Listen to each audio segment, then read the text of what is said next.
ഇന്ന് ധർമ്മസ്ഥലയെ സംബന്ധിച്ച് നിർണായകമായ ദിവസമാണ്. സ്നാനഘട്ടത്തിന് സമീപമുള്ള 13ാം പോയിന്റിലാണ് തിരച്ചിലുകൾ പുരോഗമിക്കുന്നത്. കേരള വേഷമണിഞ്ഞ പെൺകുട്ടിയുടെ ഉൾപ്പെടെ 8 പേരുടെ മൃതദേഹങ്ങൾ കുഴിച്ചിട്ടു എന്ന് ശുചീകരണ തൊഴിലാളി വെളിപ്പെടുത്തിയിരിക്കുന്ന ഇടമാണ് ഇത്. ഇവിടെയും സുപ്രധാനമായ തെളിവുകൾ ലഭിച്ചില്ലെങ്കിൽ ധർമ്മസ്ഥലയിൽ അന്വേഷണം അവസാനിപ്പിക്കാനാണ് ഇപ്പോഴത്തെ സർക്കാർ വൃത്തങ്ങളുടെ ഒരാലോചന എന്ന് പറയേണ്ടി വരും. ശരിക്കും പറഞ്ഞാൽ സർക്കാരിൻ്റെ തീരുമാനമല്ല, അല്ലെങ്കിൽ മുകളിൽ നിന്നുള്ള ഒരു ആലോചന പ്രകാരം അത് നിർത്തിയേക്കാമെന്നൊരു തീരുമാനത്തിലേക്കും കടക്കേണ്ടി വരും. 13ാം പോയിന്റിലും പുതിയ വിവരങ്ങൾ കിട്ടിയില്ല എങ്കിൽ അന്വേഷണം തുടരുന്നതിൽ അർത്ഥമില്ല എന്നൊരു വിലയിരുത്തൽ വരെ സർക്കാർ എത്തിക്കഴിഞ്ഞിരിക്കുന്നു എന്നുള്ളതാണ് മുകളിൽ നിന്നുള്ള വിവരം. മന്ത്രിസഭയിൽ ആലോചിച്ച് ഇതിന് ഉചിതമായ തീരുമാനം കൈക്കൊള്ളൂവെന്ന് മുഖ്യമന്ത്രി വ്യക്തമാക്കിയിട്ടുണ്ട്. മുഖ്യമന്ത്രി സിദ്ധാരാമയ്യക്കും കോൺഗ്രസ് സർക്കാരിനും എങ്ങനെയെങ്കിലും ഇതിൻ്റെ സത്യാവസ്ഥ തെളിയിക്കണമെന്നാണ് ആഗ്രഹമെങ്കിലും ചില കണക്കുകൾ പ്രകാരം ഈ 13ാം പോയിന്റ് വെച്ചിനെ കളിക്കാൻ ചിലർ തുനിഞ്ഞിറങ്ങുകയാണ്. ഇന്നലെ ഗ്രൗണ്ട് പെനട്രേറ്റിംഗ് റഡാർ ഉപയോഗിച്ചുകൊണ്ടുള്ള പരിശോധനയിൽ മൃതദേഹാവശിഷ്ടങ്ങൾ കണ്ടെത്താൻ ആയിരുന്നില്ല. ആദ്യ ദിവസങ്ങളിൽ വ്യാപകമായിരുന്നു തിരച്ചിലെങ്കിൽ ഇന്നലെ അതിൻ്റെ ഒരു സമയം വെറും 4 മണിക്കൂർ മാത്രമായി ചുരുങ്ങി. തുടക്കത്തിലേയുള്ള അന്വേഷണ സംഘത്തിന്റെ വ്യഗ്രതയ്ക്ക് കുറവ് വന്നിട്ടുണ്ടോ എന്ന സംശയവും കേസിനെ ഉറ്റുനോക്കുന്നവരിൽ ആശങ്ക പടർത്തിയിട്ടുണ്ട്. മൃതദേഹം കിട്ടിയില്ല എങ്കിൽ SIT അന്വേഷണം അവസാനിപ്പിക്കേണ്ടി വരുമെന്നാണ് മുഖ്യമന്ത്രി സിദ്ധാരാമയ്യ ഇപ്പോൾ പറയുന്നത്. 30-ൽ പരം സ്പോട്ടുകളിൽ അന്വേഷണം നടത്തണമെന്നാണ് ശുചീകരണ തൊഴിലാളി ഉന്നയിക്കുന്ന ആവശ്യം. പുതിയ അടവെന്നോണം ഭക്തർ ധർമ്മസ്ഥലയിലേക്കെതിരെ ഗൂഢാലോചനയും കുപ്രചരണവും നടത്തുന്നു എന്നൊരു ആരോപണവും ഉയർത്തിക്കൊണ്ടാണ് സംസ്ഥാനമെമ്പാടും വൻ പ്രതിഷേധങ്ങൾ ഇപ്പോൾ സംഘടിപ്പിച്ചിരിക്കുന്നത്.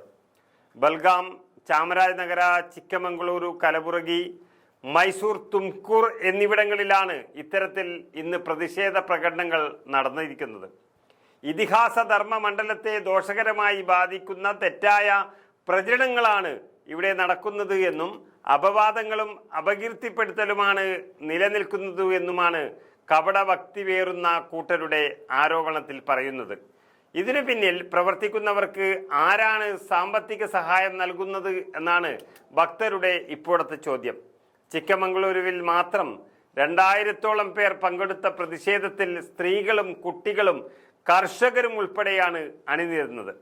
അങ്ങ് പാർലമെന്റിൽ വരെ പിടിപാടുള്ളവർക്ക് കേവലം ഒരു അന്വേഷണ സംഘത്തെ സ്വാധീനിക്കാനും പിടിച്ചുകെട്ടാനും സാധിക്കുമെന്നൊരു തരത്തിലാണ് കാര്യങ്ങൾ ഇപ്പോൾ മുന്നോട്ട് പോകുന്നത്. ഭക്തിഭ്രാന്ത് മൂത്ത് ജനങ്ങൾ നെല്ലോ പതിരോ എന്ന് തിരിച്ചറിയാതെ തന്നെ കപടവേഷധാരികളുടെ പക്ഷം പേടിച്ചാണ് ഇപ്പോൾ എത്തിയിരിക്കുന്നത്. ഭക്തി എന്ന വാക്കുകൊണ്ട് ജനങ്ങളെ ഒരു ചരടിൽ തളയ്ക്കാനുള്ള വിദ്യ അവർ പയറ്റിയിരിക്കുന്നു. ഈ അടവ് മണ്ഡശിരോമണികളായ ജനങ്ങളും ഏറ്റെടുത്തിരിക്കുകയാണ്. 5000-ഓളം പേർക്ക് അന്നം വിളമ്പുന്ന നടയല്ലേ, എളുപ്പമാണ് ജനങ്ങളെ തെറ്റിദ്ധരിപ്പിക്കാൻ. ഓരോ പോയിന്റിലും പരിസരം മറച്ചു വെച്ചുകൊണ്ടുള്ള പരിശോധന നടന്നപ്പോൾ സുരക്ഷയ്ക്കാണെന്ന പേരിൽ വാദം ഉയർത്തിക്കഴിഞ്ഞു. രഹസ്യ സ്വഭാവം പുലർത്തിയവർ അതിൻ്റെ കൂട്ടത്തിലുണ്ട്. ജനങ്ങളെ ഉൾപ്പെടെ കബളിപ്പിക്കുന്നതിനാണോ ഇത്തരമൊരു നീക്കം നടത്തിയത് എന്ന് സംശയിക്കേണ്ടി വരുന്നു. വർഷങ്ങളായി നടന്നുകൊണ്ടിരിക്കുന്ന ഈ കൊലപാതകങ്ങൾക്ക് അറുതി വരണമെങ്കിൽ കൊലയാളികൾ നിയമത്തിൻ്റെ മുമ്പിൽ വരിക തന്നെ ചെയ്യണം.